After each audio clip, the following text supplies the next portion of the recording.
Fala, e aí pessoal de Filodoxia, tudo tranquilo, tudo beleza? Eu sou o Thiago de Barney, quarentenado assim como você, e você está no Filodoxia para a crítica de El Hoyo, ou O Poço, da Netflix. Simbora!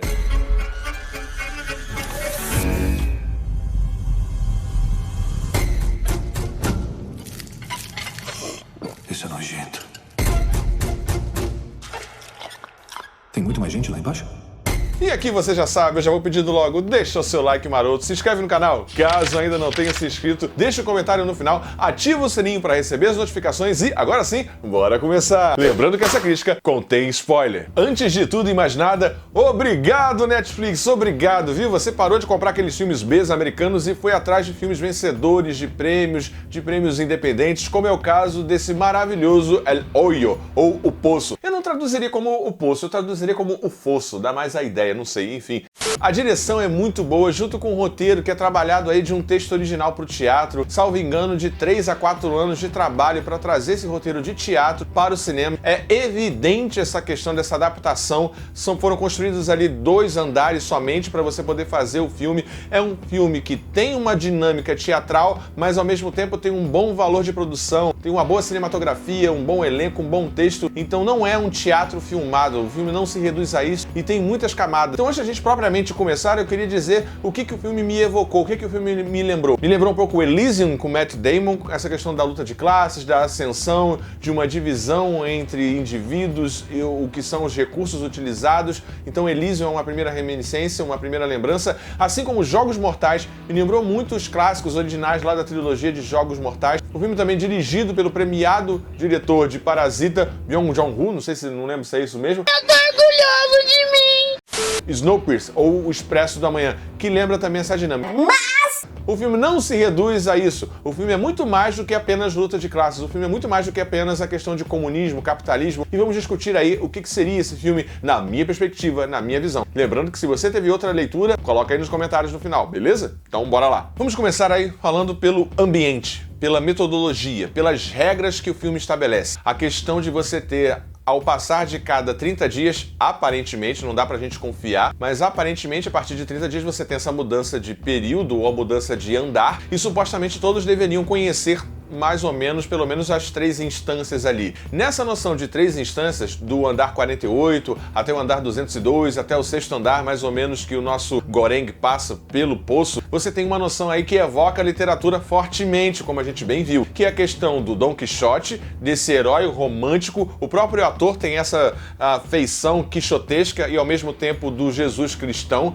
tem essa visão desse Jesus cristão europeu, é bom lembrar aqui, e tem a questão também da obra clássica da literatura italiana do Dante Alighieri. Praticamente esse autor italiano inventou a noção de inferno judaico-cristão, que é conhecida até hoje. As esferas, os níveis do inferno, que aparece muito na descida final que ele faz. A preguiça com aquela moça do travesseiro, lembra dela? A soberba com aquele senhor de cabelo branco que ajudou Bharat e se acha merecedor por estar no andar superior. Também temos a ira com aqueles 2 que massacraram nossos heróis. A luxúria com aqueles 2 homens pelados na banheira. A avareza com o homem que leva dinheiro. A gula com aquele homem com Down que diz que vai comer o que está dentro da barriga do seu companheiro de cela.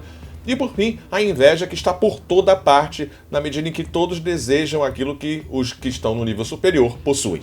O filme inicia com essa divisão entre 3 tipos de indivíduo que fica muito claro o que vai acontecer mais adiante. Existem os indivíduos de cima, os indivíduos de baixo e os indivíduos que caem. Existem 3 classes de pessoas: as de cima, as de baixo e as que caem. Esse cair é no sentido moral, no sentido ético, no sentido de derrocada da sua espécie enquanto indivíduo social, político, humano, da sua humanidade que decai, e é claro, a descida final de Goreng com o seu parceiro de jornada, que eu não vou lembrar o nome de todos têm um nome muito diferente. O nome do colega que desce junto com Goreng, Barat, não lembro agora, vou colocar aqui, é um tempero que tempera o cordeiro. Olha aí, o cordeiro, aquele que vai ser imolado. Então essa noção de queda no sentido físico, moral, é bem interessante, assim como a noção de uma dinâmica que é videogame mística, que também tá aqui presente, assim como tem no Snowpiercer, né, que você vai passando por fases até chegar ao final. Aqui em El Hoyo, ou o Poço, isso pra mim fica muito claro. O encontro com o Trimagasi, que é o primeiro encontro que ele tem, que é o mais marcante pra ele, o encontro com Omoguri e o encontro com Barat, que é o que eu tava falando anteriormente. Todos esses encontros, inclusive o encontro com a Mihao, todos esses encontros servem para formar o que é Goreng. Então tem um aspecto muito importante nesse personagem. Se ele tivesse um superpoder, seria o superpoder da empatia. Ele tem empatia. É o que é preciso para que esse indivíduo decifre esse mistério. Todos esses encontros que ele tem servem para formá-lo. É como se fosse aquele ritual mesmo de antropofagia maia, inca, asteca de algumas tribos aqui brasileiras, alguns povos nativos. A ideia de você comer o seu adversário ou aquele que sucumbe a você, nessa deglutição do outro, o outro começa a fazer parte de você. Isso faz uma importância muito grande na jornada do Goreng. Ele se alimenta do outro, ele se nutre do outro, muito também nesse sentido empático. E aí eu já chamo para o... Momento Filosófico.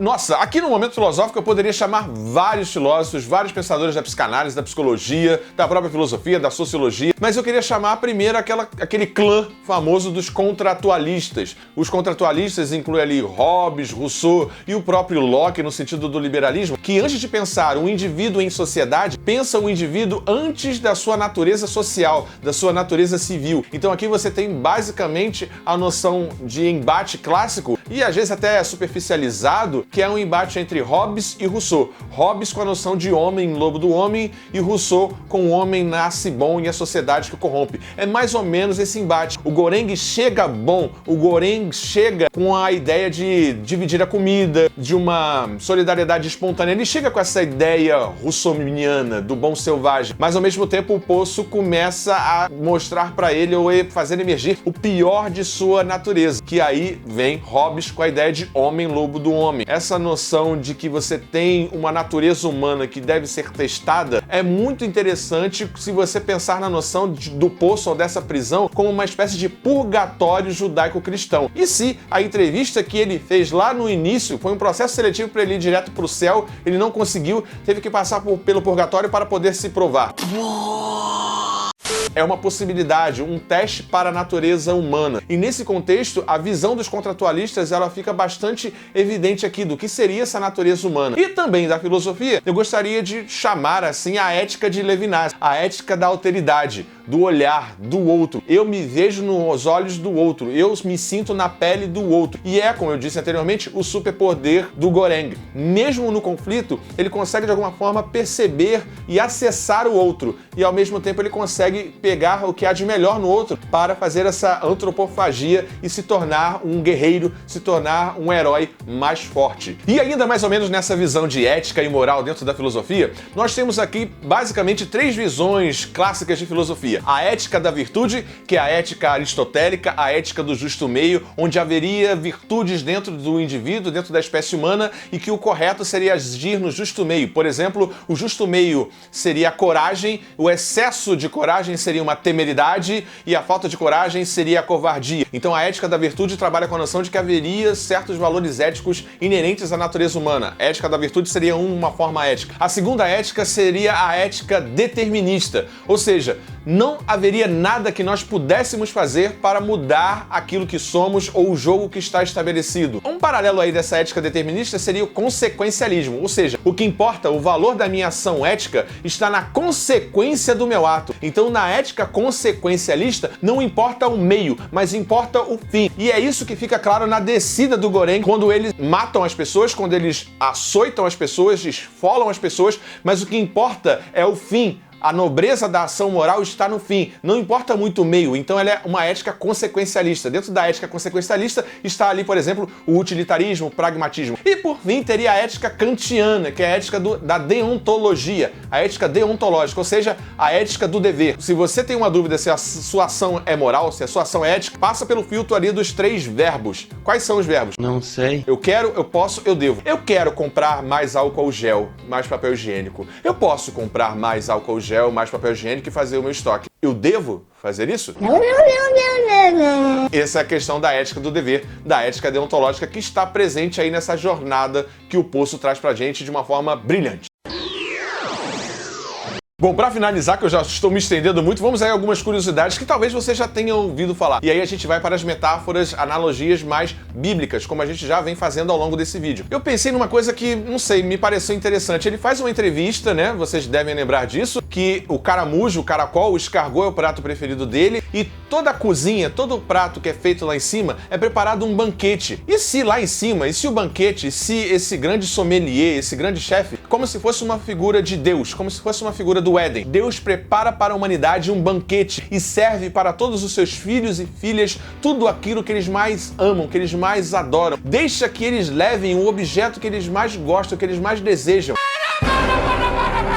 Ah, sim, pessoal, peraí. Já que eu falei dos objetos que foram levados e tal, uma pausa aqui rapidinho no vídeo que eu já tinha terminado e voltando. É muito interessante pensar que o Goreng é um dos únicos, pelo que a gente viu, seja aquele que levou um objeto que não tem utilidade prática aparente. Ele leva o romantismo, ele leva a utopia, ele leva a ideia. Ele não leva uma faca, ele não leva uma corda, ele não leva um ente querido, ele leva uma ideia, ele leva o romantismo. Isso é tão bonito, eu achei tão legal. Ele leva a esperança dentro da obra do Dom Quixote, dentro dessa noção de um livro como fonte de conhecimento, de esperança e de brios, de virtude. Então achei isso interessante. Voltando.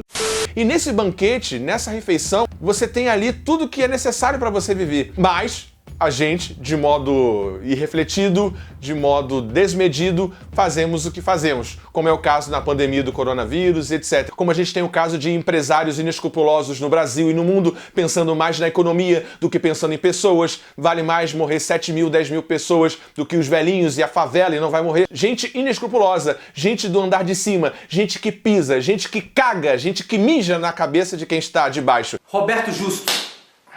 Porra! E aí a ideia da diferença entre aqueles que estão em cima, aqueles que estão embaixo e aqueles que caem. A ideia de descer para subir. Ele desceu à mansão dos mortos, ressuscitou ao terceiro dia, subiu aos céus, está sentado à direita de Deus Pai Todo-Poderoso. Vem a metáfora de Goreng como aquele que desce ao submundo para se sacrificar e trazer à tona aquilo que é de mais belo, jovem, inocente da natureza humana, que é a criança. E ele não pode voltar, porque ele já fez parte do jogo e ela que é o símbolo, ela que vai ser esse cordeiro, ela que vai ser essa nova aliança que vai emergir, é esse espírito. Talvez nesse final do filme, uma hipótese, obviamente pro final, é que ele tenha zerado o poço. Ele talvez tenha libertado todos os 666 detentos. Aí você tem aquela coisa, Deus prepara o banquete, a casa, a morada do Pai, ela é perfeita, 333, o símbolo, o número da perfeição, e ao mesmo tempo os ocupantes, como são 2 por ala, 666, o número da besta, o número de Satã, o número do mal. Bom, então por isso tudo, a minha nota para El Hoyo, ou O Poço, é nota 9,5. É um filme excepcional que só falha eventualmente em não conseguir, em algumas cenas, em alguns momentos, sair um pouco da dinâmica teatralizada. É isso, pessoal. Espero que você tenha gostado dessa crítica. Não seja egoísta, não seja safado. Roberto Justo. Não seja aquele que caga e mija na cabeça dos outros. E até a próxima, pessoal. Boa quarentena. Tchau, tchau.